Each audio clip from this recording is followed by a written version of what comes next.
Terbos badanku. Puluhan warga yang ngatasnamakeun perkumpulan penggarap kebun bersama Banyu Asin yang ada di wilayah Banyu Asin datangi lahan yang sudah setahun ini jadi sengketa antara warga dengan PT Sinar Usaha Marga. Puluhan warga yang datang ke lahan ini untuk berkebun lagi karena menurut mereka lahan yang jadi sengketa ini tinggal nunggu penetapan dari Pengadilan Banyu Asin. Salah satu warga, Fatmawati, ngungkap kalau 2 minggu ini mereka sudah balen berkebun yang mereka tanam mulai dari pisang sampai ubi.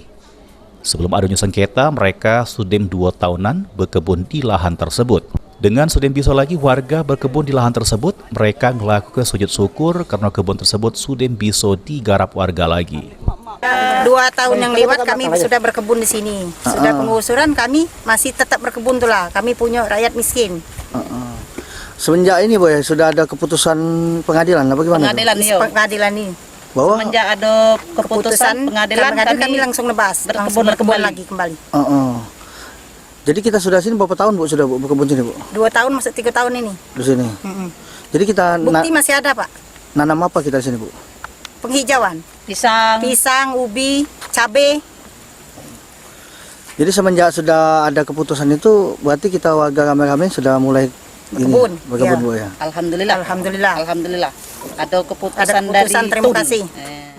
Sedangkan menurut kuasa hukum dari warga, Zaibun mengungkapkan sekarang warga sudah berangsur-angsur masuk ke kebun sesudah adanya penyerahan bukti dari kantor pertahanan sehingga lahan tersebut badan lagi bisa digarap warga.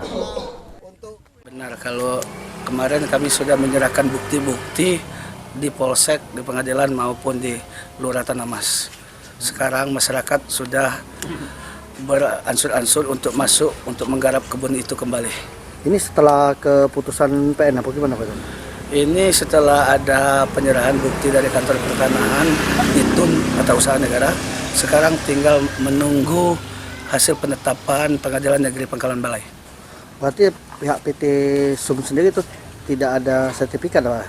Tidak ada sertifikat. Sertifikat itu yang diberikan kepada kami, khususnya kuasa hukum, itu palsu.